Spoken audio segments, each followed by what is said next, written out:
I don't pronounce my words very well. Hey everybody, this is Chris. You know how many times I edit this stuff? Oh, do you know how many times I edit mine? I know. I hate speaking. I hate speaking.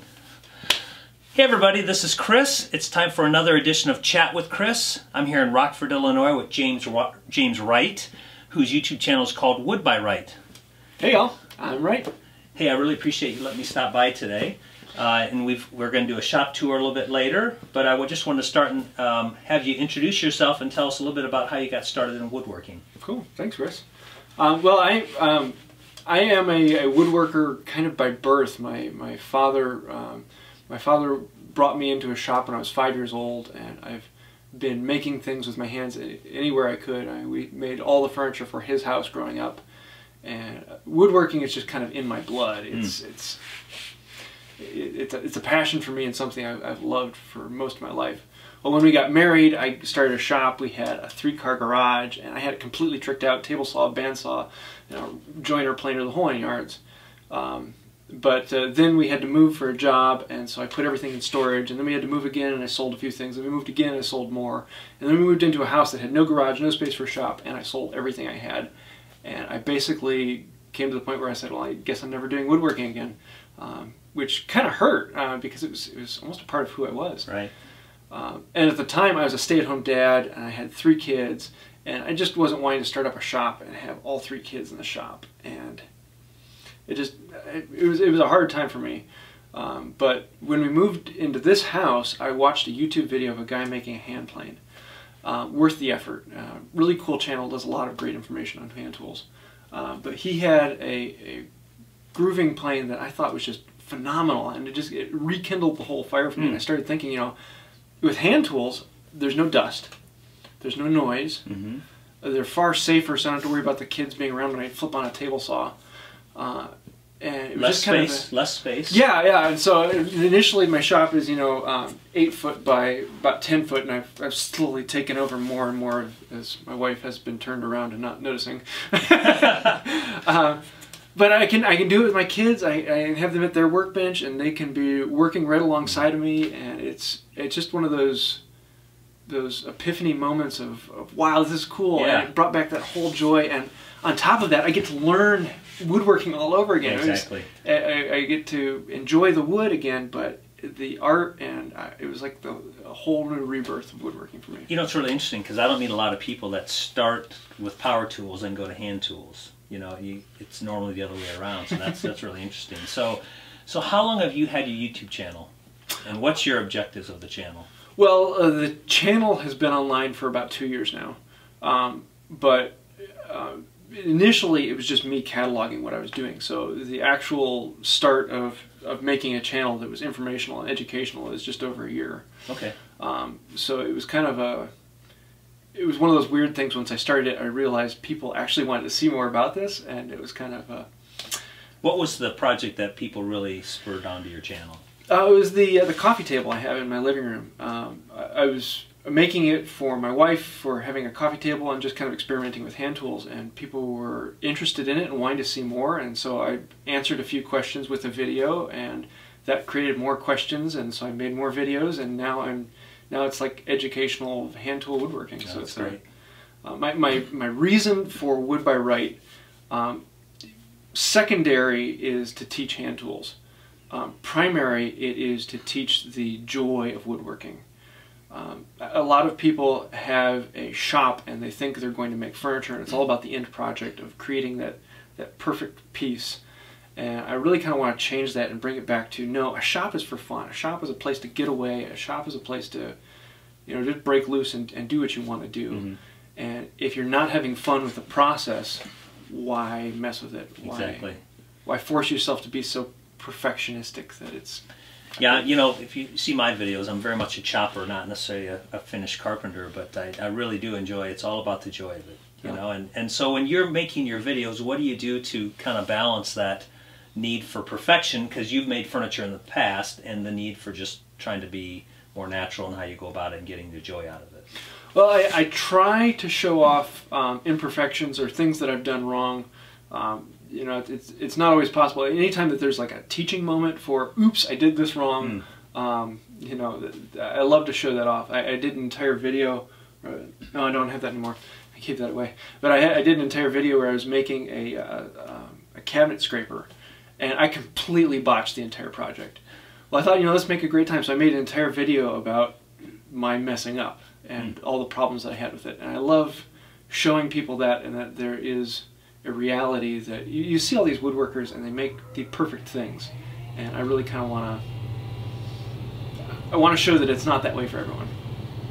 Do you want me to turn that off? Yeah, turn that off. Technical difficulties. Turning off the furnace. Don't trip over that. Oh, ooh. Okay. You know, what I like about your shop, my first shop was like the corner of the storage area that my wife allowed me to have, and I had like a plywood workbench, and then I just, as years went on, I just stacked more and more stuff up on top of each other. Then I built a house and I was able to get a little more room. But you know, these small shops are very efficient, and it's, oh, yeah. It's very homey. I mean, I really enjoy the small shops. I think it's a lot better than a great big one. Oh, yeah. But I think with hand tools, you know, you can have everything with, you know, within arm's reach. Where with power tools, you got to have all the space and all that. So yeah. I really enjoy the fact that it allows a much smaller space. You know. Actually, I have a couple friends who their hand tool shop is in their kitchen. Really? And they'll clamp things to the countertop and work on that. Because, you know, you're not creating a whole lot of dust. And it's fairly easy to clean up when you're done with the day. Yeah. So you don't need a whole lot of space. Exactly. As a matter of fact, my wife likes it. I don't know if you can see it, but her wedding dress is actually hanging up in my shop. That is interesting. How many women would you know let you hang their wedding dress up in your shop? Exactly. Now, how long have you been married?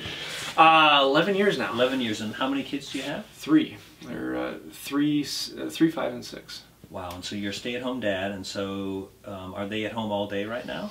Yes. Well, 2 of them are in public school, but my wife works 7 a.m. to 7 p.m. So okay, like 3 hours. I have the entire day with them. Okay. Yeah, she does 3 days a week. Well, around 3 days a week. Okay. I remember when my kids were that age, my wife worked second shift, and I loved it because like I had my kids to myself when I got home from work till like 8 o'clock at night. So that was always special. You never forget those moments when your kids are really young when you can spend time with them like that. So that's great. So you're doing a lot of education, a lot of simple projects, and moving to more complex projects, which we'll see in the tour later.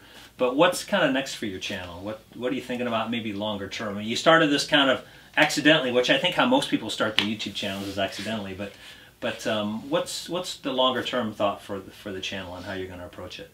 Well, in my channel, I try and do 3 videos every week. I'll do a shop update, which is kind of the roundabout, what's going on, are there any events that I'm going to, things like that, and kind of giving people an idea of what's coming up in the future. I try and do 1 tool educational video. Mm-hmm. Like this week I did, how do you choose a hand plane for a particular task. And then I do 1 that is a little more of a project. So I either make a tool, mm-hmm. Most of the time it's something simple, something you can do in an afternoon or a weekend, and it's just something like that. But every now and then I'll I have the dresser that I'm working on that I've been working on for a year, and I'll throw an update for that in there. But for the long term, as soon as the dresser's done, the next thing I want to make is a very large, about a 300-pound flywheel that I can basically turn into a power unit. So basically just a pedal-driven flywheel that I can attach a lathe to or attach a scroll saw to, or my long-term goal is to attach a joiner to. So I want to be able to have enough power in that flywheel that I can joint a board. And so it'll slow down by the time you get to the end, and then you power the flywheel back up, and then you join the next board. So I'd have my kids pedaling while I run it through. Wait, so you want to build one out of wood, right? Yeah. Okay, because I have several flywheels I've collected. I have a foot-powered lathe that's flywheel driven, and I just made the scroll saw. I was at my uncle's farm this weekend in Iowa, and he has a hand-cranked bandsaw. It's a hand crank. So I think I want to make a bandsaw, but flywheel driven. But I love, that'd make a great video, man. You got to make sure you document all that. So it'd be like an interchangeable, multi-tool type thing. So basically be the motors that I can then attach to whatever I want. Oh, that's great. I love it. We'll see.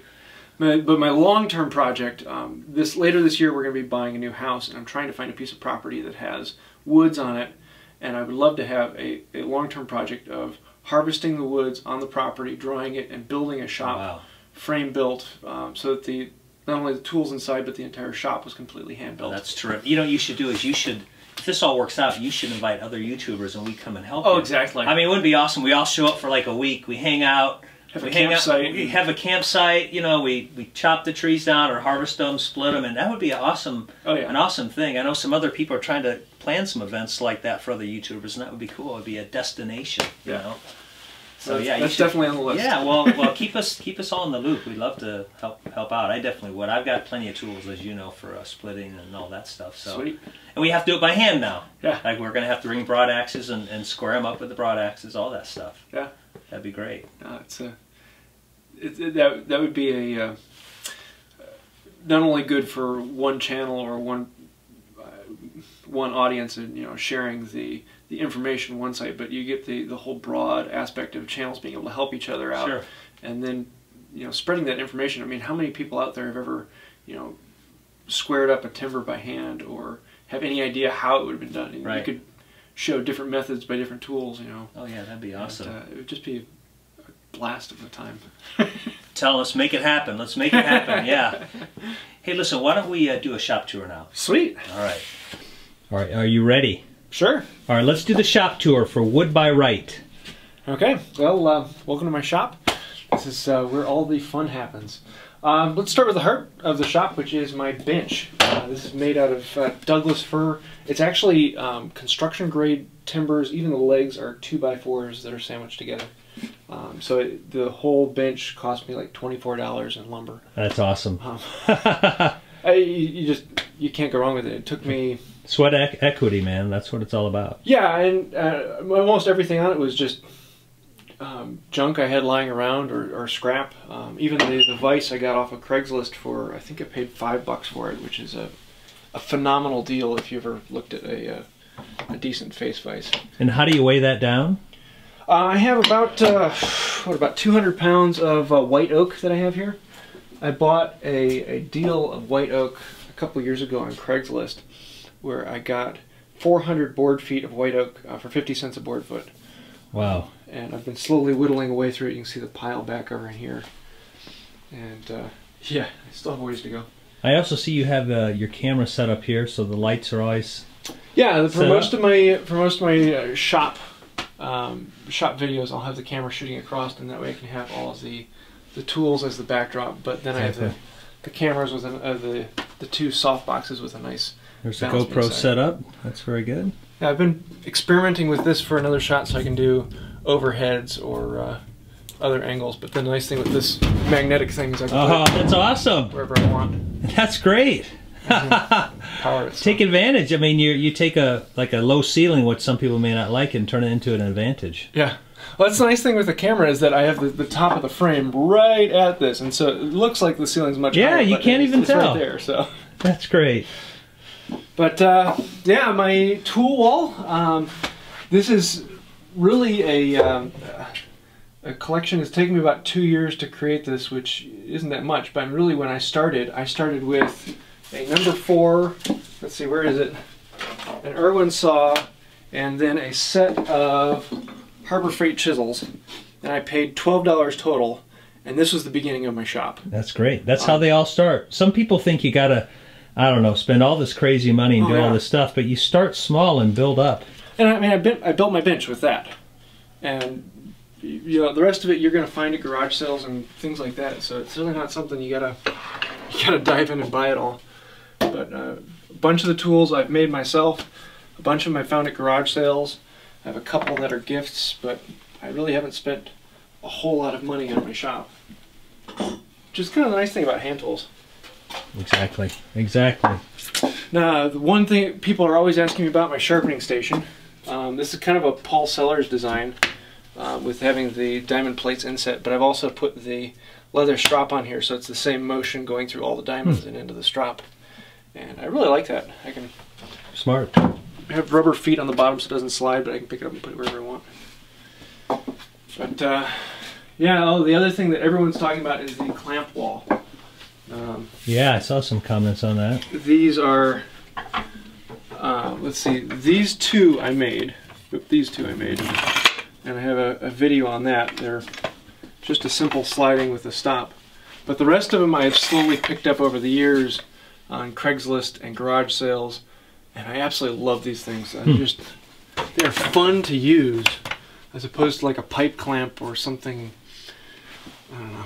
That's the thing for me, is I want everything in the shop to be an enjoyable experience. Whether or not it's the best thing for the job, as long as it's enjoyable. And exactly. Those are fun. Got some nice patina on them already, so that's great. Yeah. Well, tell me about this saw right here. That's amazing. The frame saw? Yeah. It is... Is that like some Irish carvings on there? Yeah, just a Celtic weave. I like to just put simple carving in whatever I do, and on the top I have this little swirl pattern. It just makes everything look a little bit more fun. But this is great for resawing. Anytime you have a large, I can do up to like 12, 13 inches with this and be able to go all the way down it. Whereas I could do it with a handsaw. This is just far more comfortable. I can put the work in a vise. Sure. And I can do it for hours and hours on end without stopping. Whereas with a handsaw, your arm just eventually gets tired. Yeah, exactly. So this is a beast. And I actually just remade this one because my last one was made out of poplar and I dropped it and it broke. Of course. What's that made out of? White oak. White oak. Okay. As most everything in my shop is made of white oak due to the find I got. Okay, so what's this pile of stuff over here? Oh, these are all the tools that I have gotten that I want to restore at some point in the future. So, I mean, I have a pile of these that I bought a while ago. Actually, a friend of mine on the East Coast found them on Craigslist, and so it's a whole bunch of molding planes and things like that. Other tools that I've traded for or gotten. How's the flea markets around here? I don't do much with flea markets. No. The flea markets around here are too expensive for me. Like for me, I won't pay more than $2 for a molding plane. Right. Yeah. And most of the flea markets want at least $20 to $30 for them. And so saws I need to redo. Some of the other things. I bought this for 50 cents. Stanley number 78. And just got that at an estate sale. I think estate sales are actually one of my best places. So I'm a flea market guy myself, but I have there's some good flea markets around me, so. Yeah. But yeah, I have a big stack myself. In fact, my wife calls me a hoarder, so I'm probably going to give some away here at the next woodworking show. That's great. Okay, so listen, you pointed out a mini workbench over here. Yes. And let's talk about that. One of the keys for me is having my kids in the shop. And so I made this bench. It's all out of solid white oak. Most of the top is only about 3 inches thick, but I put these front skirts that are 1.25 inches thick. Just put this simple Moxon style with a wooden screw on here, but it's light enough that the kids can do it, and with just a little bit of force you can lock most things in. It weighs about 200 pounds, so it doesn't move when they work on it. But when I'm over here in the shop working on my bench, they're over here banging at things, and you can see how they've slowly been trying to cut through this board. That's terrific. How old are your kids? 3, 5, and 6. Okay, and they all are down here chopping away? Yeah. Oh, actually, my 6-year-old has her own channel where she videos her own things, and she puts them up. Oh wow, that's great. And so great, you're sharing your skills with your children. That's terrific. Yeah, so if you ever want to watch like 5 minutes of someone slowly trying to cut a board. What's the name of her channel? Melody's Workbench. Melody's Workbench.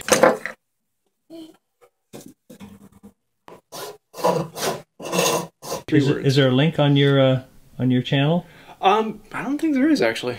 Well, you should do that, and I will put the link on this video as well, if you're okay with that. Yeah, no, she actually just started it up last week, and so. It's that's great. That's great. Awesome. Well, listen, let's take a look at some of the stuff you built that you still own. You told me that you've not sold it out of making money, but sold it out of necessity, I think. But we'll talk about that later. But show me what some of your current projects or things that are happening. Let me flip this light on. Now I have to say, you're a rabid Packers fan, which is very disappointing to me as a Bears fan, and I think we're going to see some things upstairs that are pretty disgusting from a Bears fan standpoint, but we'll talk about that later. Yeah, this is my current project. I've been working on it for a little over a year, just an hour or two a week whenever I've got. But it's a 10-drawer dresser for my wife, kind of arts and crafts style. but it's all Why do you say it's arts and crafts? What about it makes it arts and crafts? Arts and crafts in that, like, the end panel has the vertical stretcher. I can't remember what that is, but it's a lot of through tenons that are coming through. Oh, I see. It just kind of has that feel, but it is my own vibe in that there's a lot of pinned joinery, so all of the tenons aren't, all the tenons are also pinned as place. The fronts, I didn't have enough figured wood to make entire fronts out of, so I split all of them and then put curled on one side and something more figured on the other. And I kind of like how it's coming out. It's kind of an experiment for me, but we'll see. Okay. So I'm in the middle of making all the drawers, so I sized everything now, and I have to start doing all the dovetails. And terrific. Got a lot of fun on that to go. Okay. Okay, let's move on. Come back in here. We missed something important. Put your shoes back on. Oh. And then walk over here. Okay, so what in the heck are you wearing? What are you wearing? Let's see these. A friend of mine from the Netherlands sent me these. And I had been using. What was his name?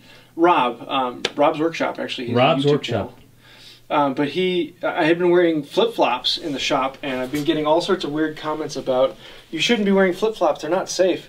And so he sent me these clogs from the Netherlands. Clog them a little bit. Let's hear a little noise. There we go. All right.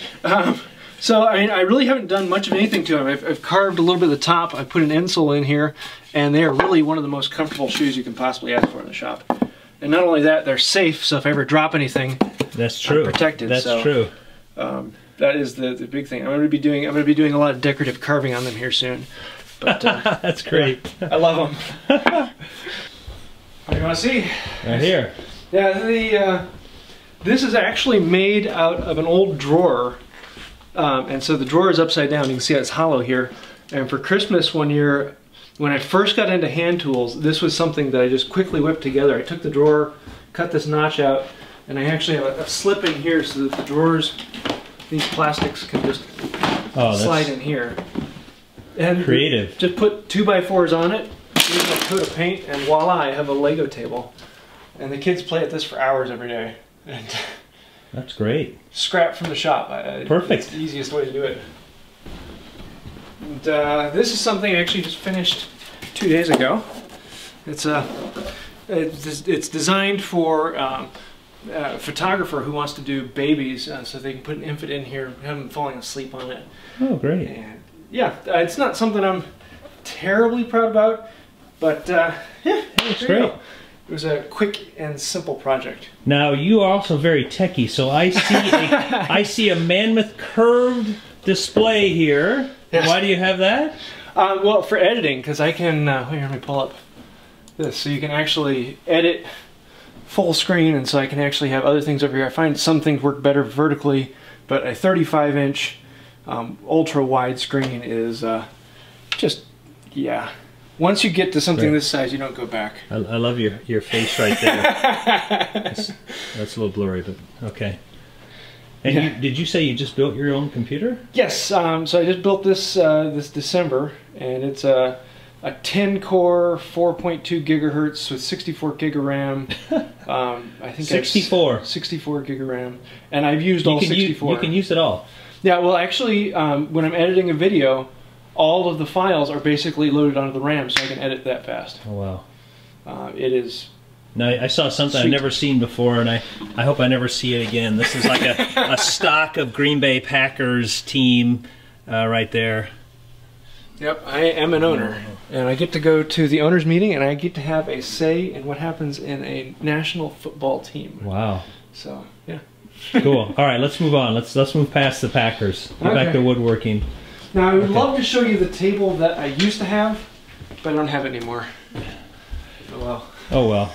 Oh well. This was my first real hand tool project. I finished this a little over a year ago, and it is a coffee table that is, well, it's fairly straightforward. It was kind of my first foray into how do I do hand tools, and it was a good chance for that because I've dovetails and mortise and tenons and draw bores and all sorts of fun things. But one of the interesting pieces is that I wanted this drawer that everything sits in to be able to go up both sides. So I have one of the corbels actually comes loose, it has pins to hold the drawer in place so that the kids can't get at it, but then the drawer can still slide free. And oh, that's great. Great idea. The kids haven't found out about it yet, so don't tell them. Okay. Well, don't show them this video. Don't show them this video. But yeah, this was actually made out of scrap that I've had in the shop for a while, and so everything was made to the size of what I had. So the dimension here was determined by my longest board, which was from here to here. And so, oh, perfect. Yeah, you got to work with what you got. Oh, that's great. Well, that's an awesome tour. Anything else you want to show us?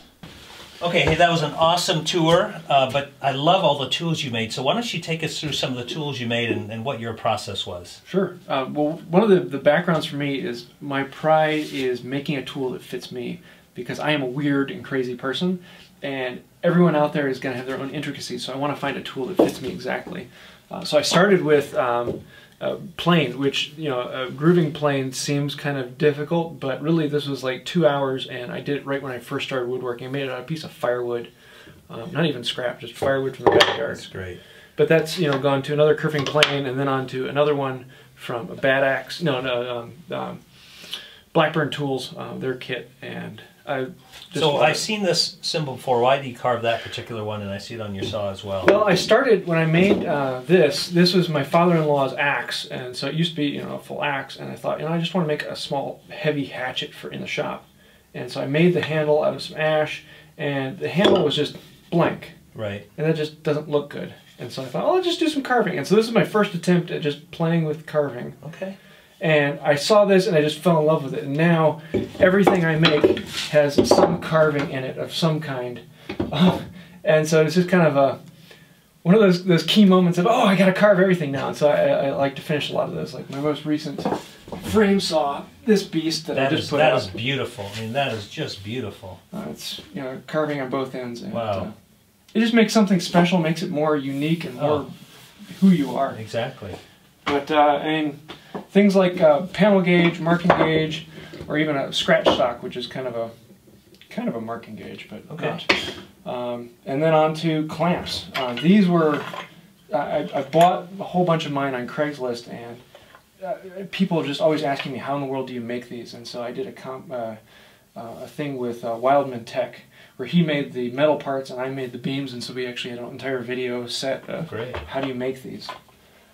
But then that takes into carving, and so then you start making, you get a collection of carving chisels, and you have to have a place to store them, so I've been doing a lot of leather work as well. And yeah, I just like making things that fit me. Yeah, exactly. Necessity. That's great. And that makes it so much more fun to build them. Oh, yeah. I mean, I built some tools myself, and yeah, it's so rewarding to do that. So that's awesome. Okay, now I'm looking at these jars up here, and I think about people putting specimens in bottles of like dead animals and stuff. And what I see is you have shavings up here in jars. So please explain this mad scientist thing you have right here. Well, these are all different stocks of wood that I have worked with. So in other words, like this big one back here is the white oak, which I've stopped filling up because I just have so much white oak. And one of these days I'll fill it up completely. But I have, you know, the Purple Heart, or this was a cutting board that I had Paduke and Peruvian walnut and ash. And so they're memory sakes for me. So I can look at something and I can know. I remember the project I was working on with that. Or only a true woodworker would do this. This one back here was a last year's Valentine's present for my wife. That's great. So it's. I love it. I love it. All right, so we've done. Are you ready? Okay. So we've done the tour. You've showed us your tools. So for the last segment, what are some things you'd like to share about your channel that people should know about they may not know right now? You know, I think a lot of people are looking for, especially when they get into hand tools, they're looking for the how-to and the precise of what is the best way to do something. And I'm not about that. I'm about, you know, having fun.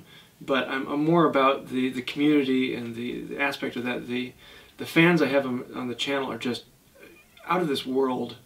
They're how so? What do they do? They encourage with every step.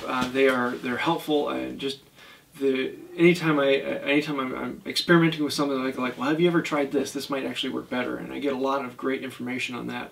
the community on Patreon, on YouTube, on Instagram. They're just a great group of people. No, I agree. I mean, always supporting. We love everybody. We love you. We love you. Couldn't do it without you. Yeah, it's great. So now I think a lot of people think that I have a YouTube channel to make money, and it's really not that way, because the reason why I keep putting out videos are the comments and the inspiration and the community. It is such a gratifying and rewarding thing to have so many people who are interested in the hand tool world, and that's payment right there. Terrific. Now, one thing you brought up in your tour was that in our tour is that your daughter's starting to make videos. Yes. So let's talk more. Let's hear more about that. Melody's Workbench. She actually just started. We got them phones for Christmas, and she wants to make videos because she's in here with me all the time, and she's working at her bench and I'm working at my bench, and she's just using a chisel and hacking away at wood and having fun. And she said, "Daddy, can I start my own channel? Can I put up videos?" And I was like, "Well, yeah." So she actually shoots her own videos with her own phone, and I check them and make sure everything's good, but then upload them, and so she responds to all the comments. And that's great. You should do a collaboration with April Wilkerson. That would be fun. An opportunity. April, future talent here, future talent. So I'll make sure I'll put. So she's got a couple videos posted, right? Yeah. So I'll make sure the link is in the description section, and so that people can check it out. Cool. So, well, that's terrific. That's terrific. And what about your sons? Are they thinking about it as well? Or no, not really. They're a little younger, okay. So they're 3 and 5. But who knows what they'll be doing in the future. Melody is the one who shows the most interest in woodworking, whereas the other two just like to be in the shop and have fun. Okay, so. That's awesome. Anything else you want to share? So give us all the information about how people can get in touch. All your social media. What are all the names of it all? Yeah, I'm on Instagram, Twitter, all Wood by Wright. Facebook, Wood by Wright. YouTube is, well, you'll just search for Wood by Wright. So WRIGHT. Yep. Okay. And we have a website as well. Woodbywright.com. Okay, that's great. Well, listen, I really appreciate you letting me stop by today and interview you. It's been great. I really love your enthusiasm, and also that it's only hand tools, so that's terrific. It's been a pleasure, man. Absolutely. Well, take care. Thanks, everybody. Hope you enjoyed this edition of Chat with Chris. More to come. Thank you. Bye. Thanks again. That was awesome. Awesome. All right.